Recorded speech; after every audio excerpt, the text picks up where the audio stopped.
हम स्टार्ट करते हैं क्वेश्चन नंबर 6। ठीक है, बहुत ही इंपॉर्टेंट चैप्टर है। ठीक है, मैथ्स के पॉइंट ऑफ व्यू से और तुम्हारे 10th क्लास के हिसाब से भी। If angle A and angle B are acute angle. देखो क्वेश्चन ने बता रखा है कि एंगल ए और एंगल बी कैसे एंगल है, एक्यूट एंगल है। क्यूट नहीं, एक्यूट। क्यूट तो मैं हूं। अब तुम सोच रहे होंगे कि यार ये क्या चीज आ गई, एक्यूट एंगल। बिल्कुल, देखो तुमने राइट एंगल सुने होंगे। अगर तुमने अपने जिंदगी में कुछ ध्यान से पढ़ा है तो तुमने राइट एंगल के बारे में सुना होगा। राइट एंगल वो एंगल होता है जब एंगल कितने डिग्री का होता है, पूरे 90 डिग्री का। राइट एंगल कहने का मतलब ऐसा एंगल जो कितने डिग्री का पाया जाता है, 90 डिग्री का। ठीक है, अब एक्यूट एंगल। एक्यूट एंगल वो होता है जो 90 से कम होता है। फॉर एग्जाम्पल 70 डिग्री का एंगल कौन सा एंगल, एक्यूट एंगल। 60 डिग्री का एंगल कौन सा एंगल, एक्यूट एंगल। ठीक है, तो एक्यूट एंगल कहने का मतलब ऐसा एंगल जो किससे कम होता है, 90 से कम होता है। जो किससे कम होता है, 90 से कम होता है। अब ये जो बात लिख रखी है ना, if angle A and angle B are acute angle, इसका हमारे सॉल्यूशन में बिल्कुल भी आवश्यकता नहीं है। इस वाली बात की हमें बिल्कुल भी जरूरत नहीं है। लेकिन मैंने तुम्हें फिर भी बता दिया कि एक्यूट एंगल का क्या मतलब होता है। एक्यूट एंगल कहने का मतलब ऐसा एंगल जिसकी वैल्यू 90 से क्या होती है, कम होती है। कुछ भी हो सकती है, 50 डिग्री, 45 डिग्री, 30 डिग्री, 60 डिग्री, कुछ भी, लेकिन 90 से कम। समझ में आ गया ना। अब तुम्हें कम से कम ये तो पता है ना कि एक्यूट एंगल है तो क्या है। ठीक है, बाकी इसका हमारे सॉल्यूशन पर कोई असर नहीं होने वाला। ठीक है, सच दैट, ये मुद्दे की बात दे रखी है। क्वेश्चन ने हमें क्या दिया है, क्वेश्चन ने हमें बताया है कि cos A और cos B क्या है, आपस में बराबर है। अच्छी बात है। क्वेश्चन ने हमें cos A और cos B क्या बता रखा है, बराबर बता रखा है। तो ये बात गिवन में है ना, इस बात को तो लिखो गिवन में। अब शो करना है, लिखो टू शो। शो क्या करना है वो भी देख लेते हैं भाई। शो करना है कि एंगल ए और एंगल बी को क्या प्रूफ करना है, बराबर। कर देंगे। पहली बात तो इस वाले क्वेश्चन पर कर लो टिक, क्योंकि अब तक कई बार ये क्वेश्चन 2 नंबर में देखने को मिला है बच्चों के एग्जाम में। तुम सोच रहे होंगे 2 नंबर में, दिखने में तो ये बहुत हैवी सा लग रहा है।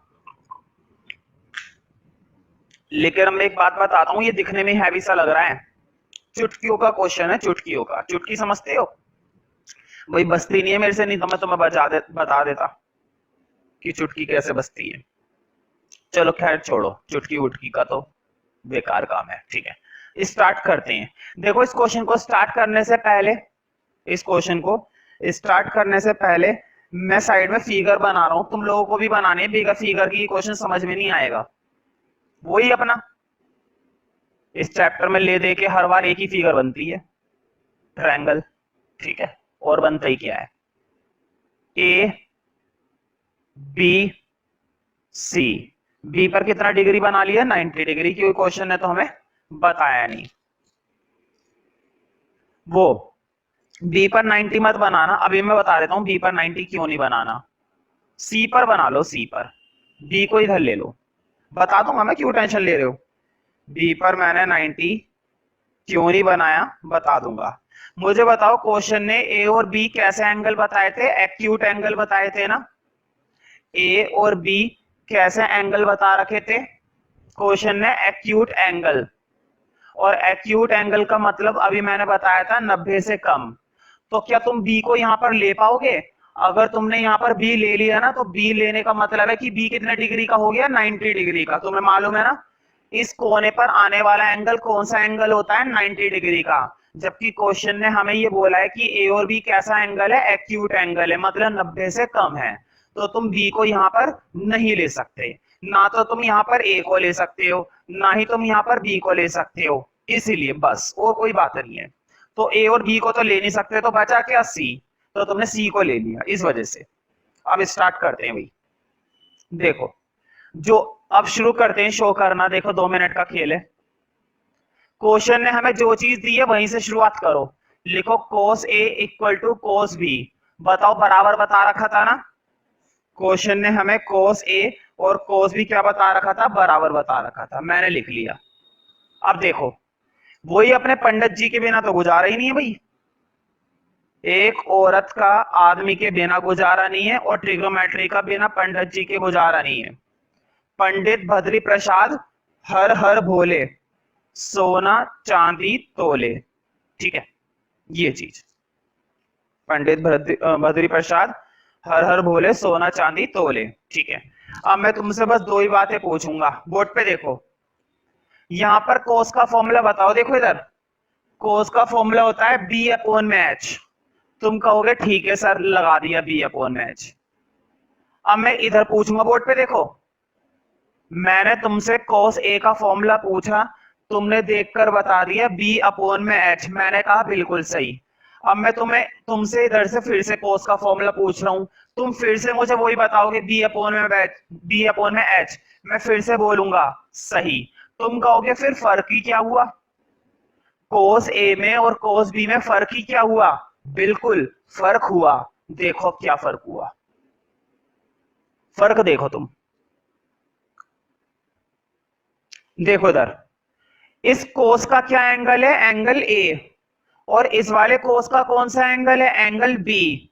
वैसे दिखने में फर्क नहीं लग रहा, लेकिन फर्क है। देखो क्या फर्क है, देखो बोर्ड पे कोस ए। मुझे बताओ किसके लिए काम कर रहे हैं, इसके लिए काम कर रहे हैं ना भाई। ए का मतलब क्या है, देखो बोर्ड पे कोस ए। ए का मतलब है इस एंगल के लिए काम कर रहे हैं। बोर्ड पे देखते रहना, जब इस एंगल के लिए काम कर रहे हैं तो बताओ ये क्या माना जाएगा, बेस। बेस माना जाएगा ना। बोर्ड पे देखो एंगल के नीचे वाला क्या कहलाता है, बेस कहलाता है। मुझे बताओ बेस क्या माना जाएगा, एसी। बेस क्या माना जाएगा, एसी। लिख दो एसी।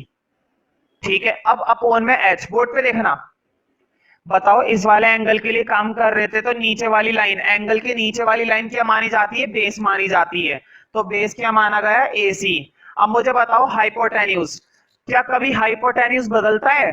मैंने तुम्हें बताया था कि हाइपोटेन्यूज कभी नहीं बदलेगा। क्या क्या बदलेंगे, कभी बेस परपेंडिकुलर बन जाएगा, कभी परपेंडिकुलर बेस बन जाएगा। तो देखो बेस ये था, हाइपोटेन्यूज क्या है, ए बी है। ये लो जी, ए बी लिख दिया। अब इधर देखो, अब इधर देखना, अब हम काम कर रहे हैं कोस बी के लिए। मुझे बताओ कौन से एंगल के लिए काम कर रहे हैं, एंगल बी के लिए। बोर्ड पे देखो, अगर मैं एंगल बी के लिए काम कर रहा हूं तो इस बार इस एंगल के नीचे वाली साइड ये क्या कहलाएगी, एंगल के नीचे वाली साइड क्या कहलाती है, बेस। पहले तुम काम कर रहे थे एंगल ए के लिए, तो उस एंगल ए के नीचे वाली साइड क्या कहलाई थी, बेस कहलाई थी। अब तुम काम कर रहे हो एंगल बी के लिए, तो एंगल बी के नीचे वाली साइड क्या कहलाएगी, बेस। अब नीचे वाली साइड क्या है, बीसी है। नीचे वाली साइड क्या है हमारी, बीसी। तो बेस क्या बन गया इस बार, बीसी। अपोन में एच। बताओ क्या कभी हाइपोटेन्यूज बदलता है, हाइपोटेन्यूज नहीं बदलता। ए बी था, ए बी है, ए बी ही रहेगा। ए बी था, ए बी है और ए बी ही रहेगा। ए बी का जमाना नहीं जाता। अब आगे देखो जरा, मुझे बताओ यहां पर भी अपोन में ए बी, यहां पर भी अपोन में ए बी से ए बी कट गया। यहां से तो बचा ए सी और वहां से बचा बी सी। बोर्ड पे देखो, इसके भी अपोन में ए बी है और उसके भी अपोन में ए बी है। और इस तरह की कटिंग करने के बारे में मैंने तुम लोगों को कई बार बता दिया है। इस तरह से हम जरूर और निश्चित तौर पर काट सकते हैं, कोई नहीं रोकेगा हमें। ठीक है, हम ऐसा कर सकते हैं। तो देखो ए बी से तो ए बी कट गया, यहां से आ गया ए सी और वहां से आ गया बी सी। अब बस मैं तुमसे 9th क्लास के लेवल की बात पूछूंगा। कौन से क्लास के लेवल की बात पूछूंगा, 9th क्लास के। बोर्ड पे देखो जरा, सिर्फ 2 मिनट के लिए बोर्ड पर फोकस होकर देखो और फिर देखो क्या खेल है।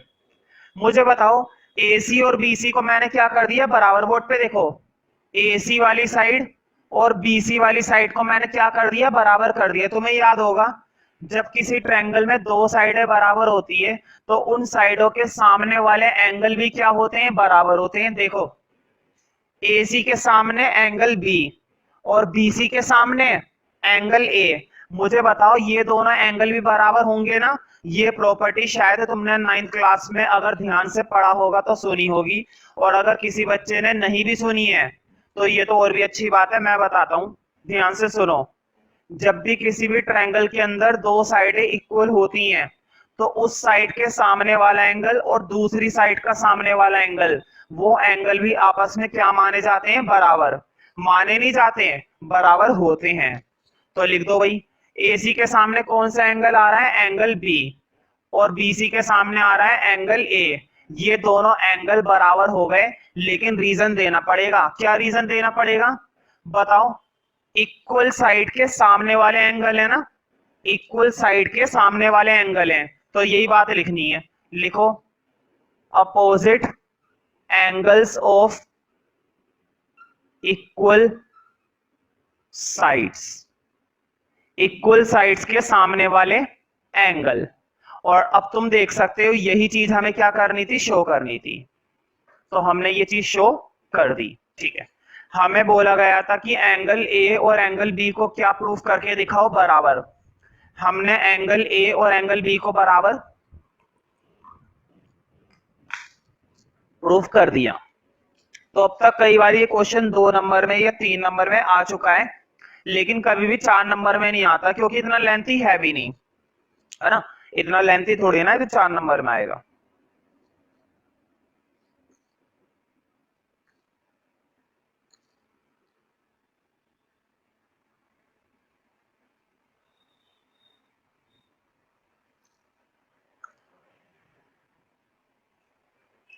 क्वेश्चन नंबर 7 देखते हैं भाई।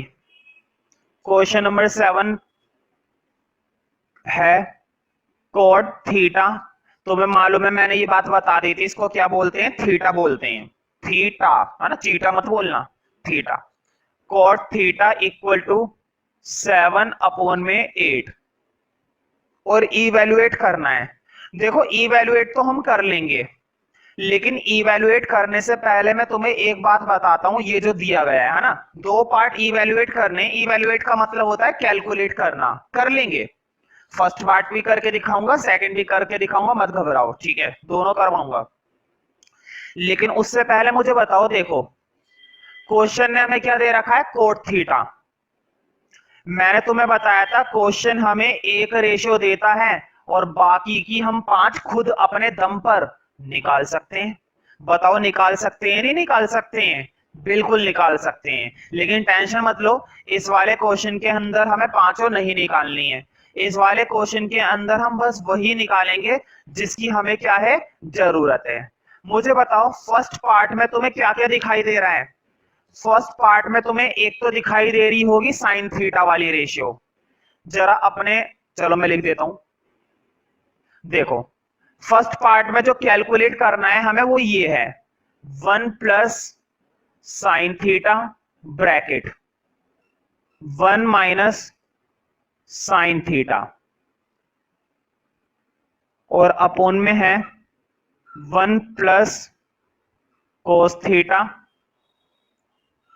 1 माइनस कोस थीटा।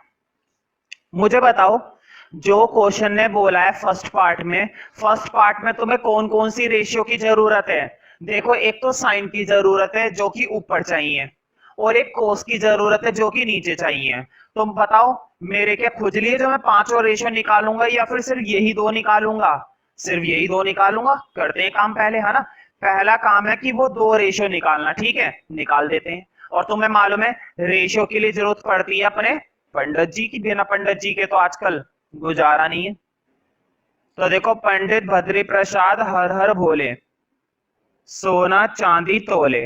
बस मुझे इतना बताओ, देखो कोट, कोट किसका उल्टा होता है, टैन का उल्टा होता है। तुम्हें ये बातें मालूम होनी चाहिए पहले से ही कि कौन सी चीज किसका रेसिप्रोकल होती है। तो कोट का उल्टा क्या होता है, टैन, और टैन का उल्टा क्या होता है, कोट। अब मुझे बताओ टैन क्या है, टैन होता है P/B।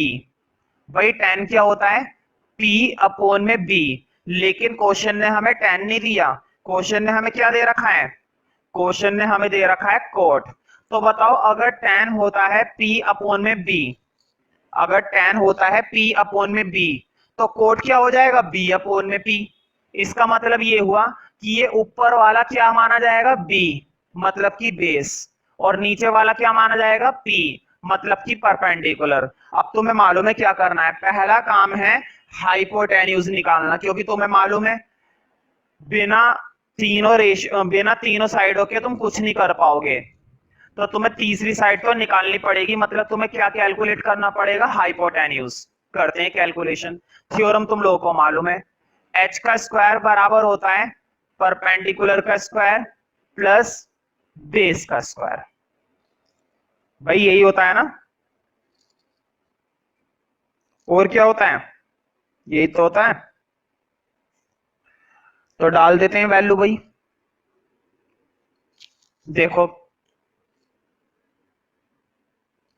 परपेंडिकुलर का स्क्वायर 8 का स्क्वायर है ना, ये लो जी 8 का स्क्वायर, बेस का स्क्वायर 7 का स्क्वायर कर देते हैं। अब बताओ 8 का स्क्वायर कितना होता है, 8 का स्क्वायर होता है 64, 8 8 जा 64।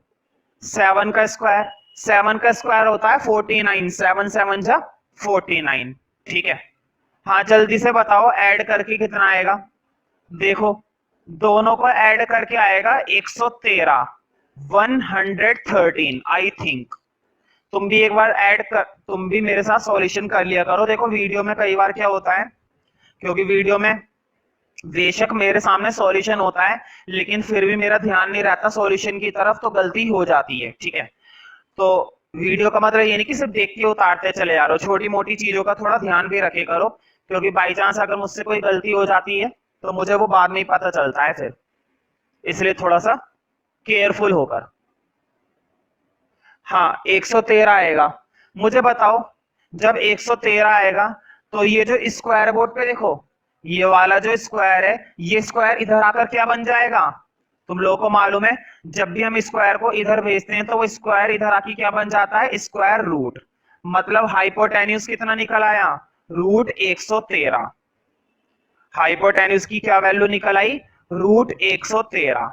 चलो खैर एच भी निकल आया, परपेंडिकुलर भी हमारे पास था, बेस भी हमारे पास था। अब हम वो रेशियो निकाल सकते हैं जो हमें चाहिए।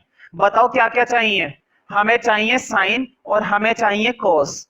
चलो फिर देखो, एक तो चाहिए साइन थीटा और एक चाहिए कोस थीटा। निकाल देते हैं बोर्ड पे। देखो साइन का फॉर्मूला होता है P अपॉन में H, ये लो जी P अपॉन में H। कोस का फॉर्मूला होता है B अपॉन में H, ये लो जी B अपॉन में H। डाल दो वैल्यू फिर। अब ऊपर देखना वैल्यू डाल रहा हूं मैं।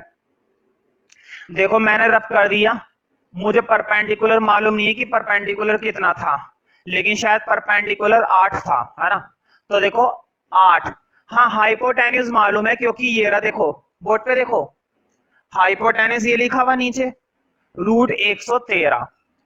अब नीचे देखना बेस, बेस का भी मुझे मालूम नहीं है, लेकिन शायद बेस 7 था।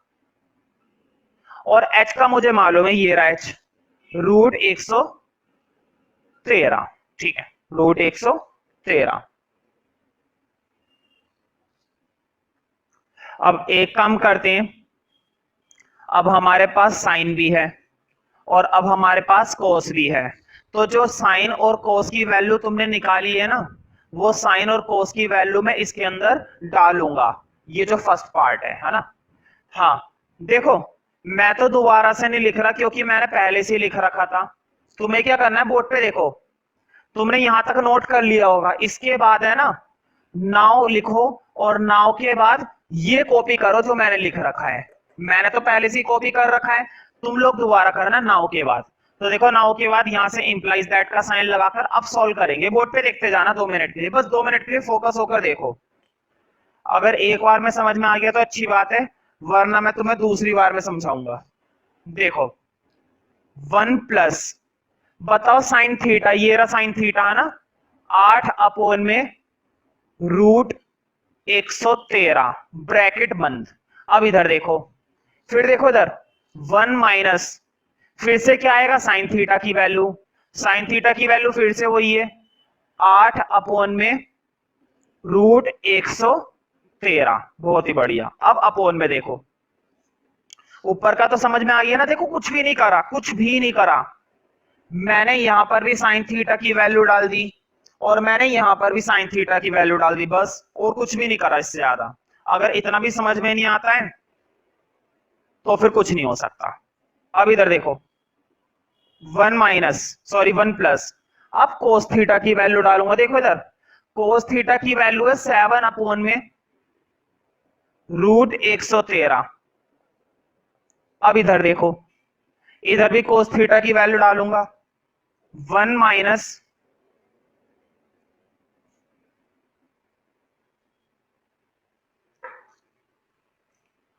7 अपॉन में रूट 113। ठीक है, अब कर देते हैं इस वाले पार्ट को रब।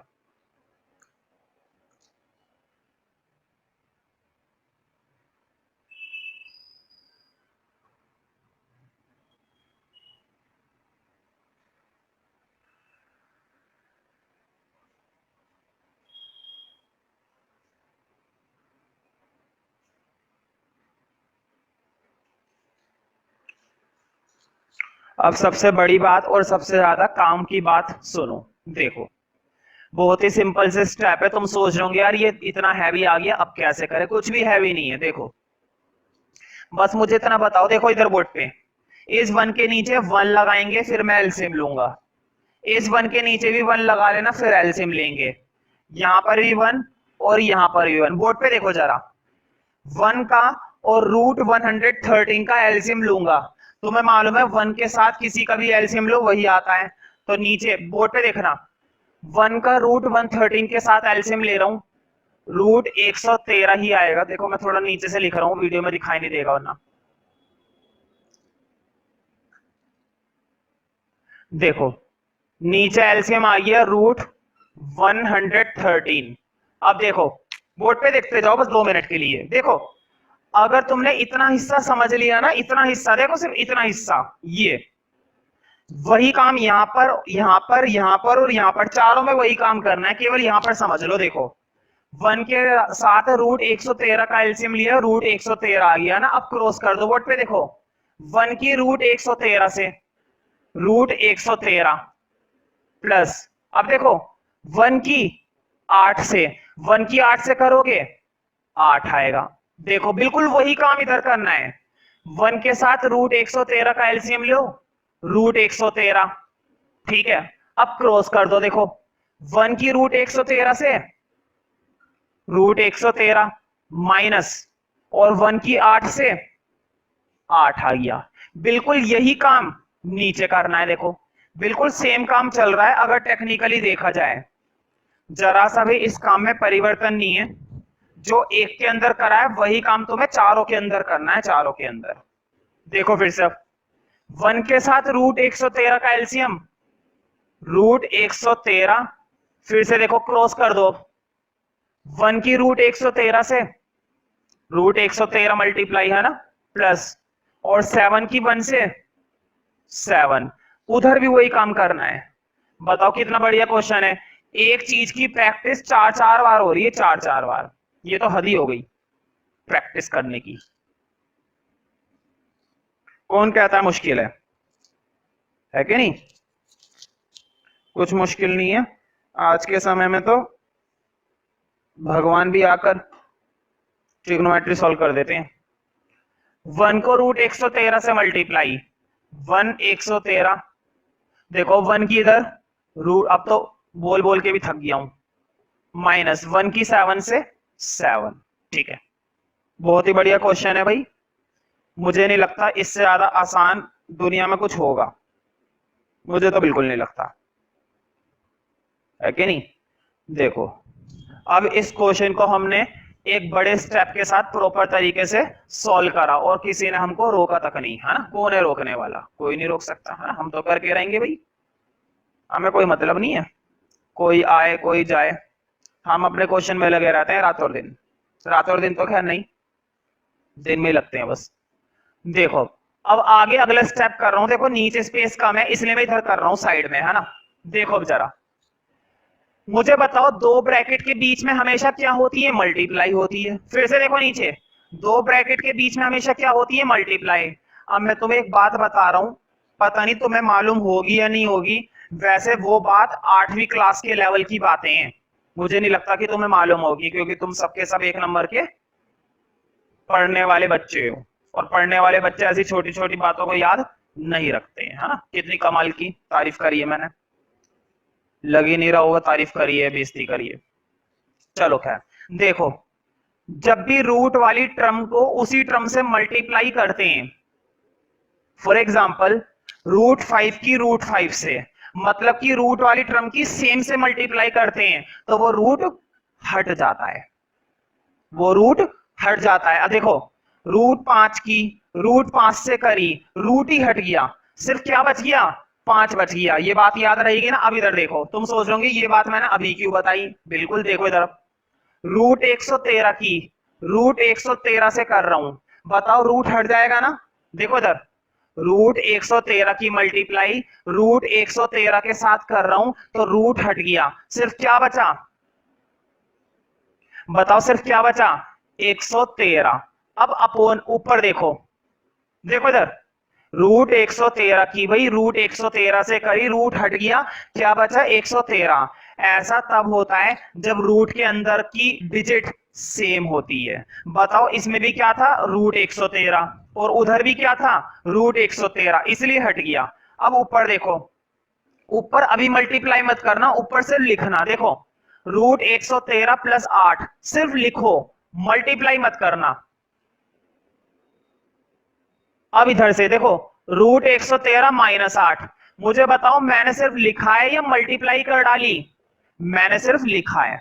बताओ होल अपॉन में चल रहा है ना, होल अपॉन में क्या चल रहा है, अब पूरे के अपॉन में देखो, देखो इधर √113 की √113 से फिर से क्या आएगा भाई, √113 की √113 से करोगे फिर से क्या आ जाएगा, 113, 113। अब ऊपर देखो √113 की +7, और यहां पर √113 -7। समझ में आ गया ना भाई। देखो मैंने नीचे तो कर दिए मल्टीप्लाई, लेकिन मैंने ऊपर सिर्फ लिखा है, मल्टीप्लाई नहीं करा। x अपॉन में y, z अपॉन में y। मुझे बताओ ऊपर भी एक फ्रैक्शन, नीचे भी एक फ्रैक्शन, दो फ्रैक्शन, ऊपर भी फ्रैक्शन नीचे भी फ्रैक्शन, ऊपर भी भगवान और नीचे भी भगवान, ठीक है। जब भी दो फ्रैक्शन अपॉन में होते हैं ना, मतलब एक फ्रैक्शन ऊपर होता है और एक फ्रैक्शन नीचे होता है, तो ध्यान से सुनो, इसके नीचे वाली टर्म और उसके नीचे वाली टर्म अगर सेम है, ध्यान से सुनना, इसके नीचे वाली टर्म और उसके नीचे वाली टर्म सेम है, तो वो सेम टर्म आपस में कट जाती है। अगर उसके नीचे वाली टर्म और इस फ्रैक्शन के नीचे वाली टर्म अगर सेम है तो कटेगी, वरना नहीं कटेगी। तुम समझ गए होंगे कि मैंने ये बात इस समय क्यों बोली। अब जरा उधर देखना, मेरे समझाने के बाद उस बात को यहां पर अप्लाई करके देखो। देखो यहां पर भी एक फ्रैक्शन और यहां पर भी एक फ्रैक्शन, उस फ्रैक्शन के नीचे भी क्या लिखा हुआ है, 113, और इस फ्रैक्शन के नीचे भी क्या लिखा हुआ है, 113। कौन बताएगा ये 113 कट जाएगा या बच जाएगा, कटेगा भाई, इसीलिए तो मैंने एक फॉर्मूला बताया था, 113 से ये 113 कट जाएगा। क्या क्या बच गया, बचा सिर्फ ये √113 + 8, √113 - 8। अब इधर देखो √113 + 7 और √113 - 7। बताओ ये चीजें ही तो बची बस, अब और बचा ही क्या है, एक फॉर्मूला सुना होगा, a + b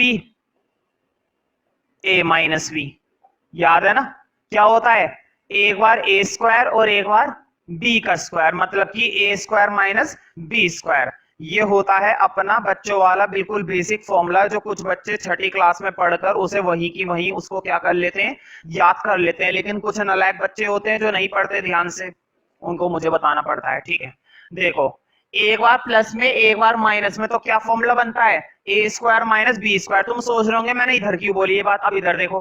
देखो एक बार क्या लिखा हुआ है, ये वाली टर्म प्लस में, और बिल्कुल यही टर्म क्या लिखी हुई है, माइनस में लिखी हुई है भाई। देखो एक बार प्लस में एक बार माइनस में, ऊपर भी फॉर्मूला लगेगा। अब नीचे देखो, एक बार प्लस में एक बार माइनस में, नीचे भी लगेगा। बताओ क्या लगता है फॉर्मूला, फॉर्मूला लगता है एक बार ए का स्क्वायर एक बार बी का स्क्वायर। बोर्ड पे देखो, एक बार ए का स्क्वायर माइनस एक बार बी का स्क्वायर। अब नीचे देखना, नीचे का मतलब है बोर्ड पे नीचे देखो, कभी अपने चेयर के नीचे देखने लग जाओ।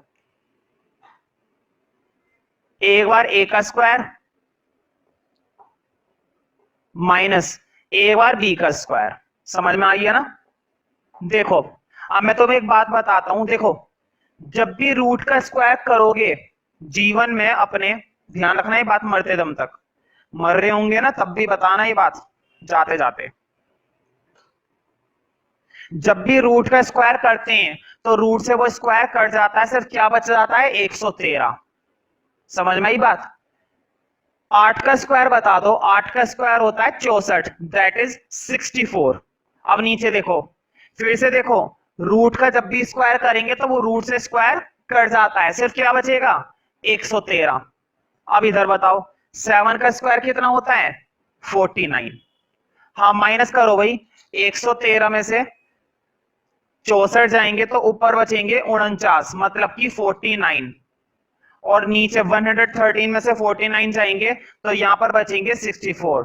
तुम चेक कर सकते हो अपनी बुक में पीछे, जो आंसर आ रहा होगा फर्स्ट पार्ट का वो यही होगा, क्योंकि भाई अगर हमने सॉल्यूशन सही करा है तो यही होएगा, फिर और होगा क्या। इतनी देर से सॉल्यूशन कर रहे हैं, इतनी देर में भी क्या सॉल्यूशन सही नहीं आएगा, बिल्कुल आएगा। ठीक है, तो ये तो था अपने फर्स्ट पार्ट का आंसर। पता है सारा खेल, सारा का सारा खेल फर्स्ट पार्ट का ही था, बस सारा खेल केवल किसका था, फर्स्ट पार्ट का था, बाकी और कुछ था ही नहीं इस क्वेश्चन में। ठीक है, तो कई बार टिक कर लेना, कई बार अब तक ये क्वेश्चन 4 मार्क्स में आ चुका है, दोनों पार्ट, फर्स्ट पार्ट और सेकंड पार्ट। अब सेकंड पार्ट करते हैं। देखो फर्स्ट पार्ट में ही थी मेहनत, सेकंड पार्ट तो हुआ पड़ा है चुटकियों में, सेकंड पार्ट में टाइम नहीं लगता। देखो सेकंड पार्ट में क्या दे रखा है, सेकंड पार्ट में क्या दे रखा है, मतलब क्या पूछा है, coat square theta. Second part में हमसे क्या पूछा गया है, कोट स्क्वायर थीटा। देखो अब जरा मुझे बताओ, कोट स्क्वायर थीटा की वैल्यू तो मैं निकाल दूंगा, मुझे इतना बता दो, क्वेश्चन ने हमें ये दिया था ना, क्वेश्चन ने हमें क्या दिया था, कोट थीटा 7/8।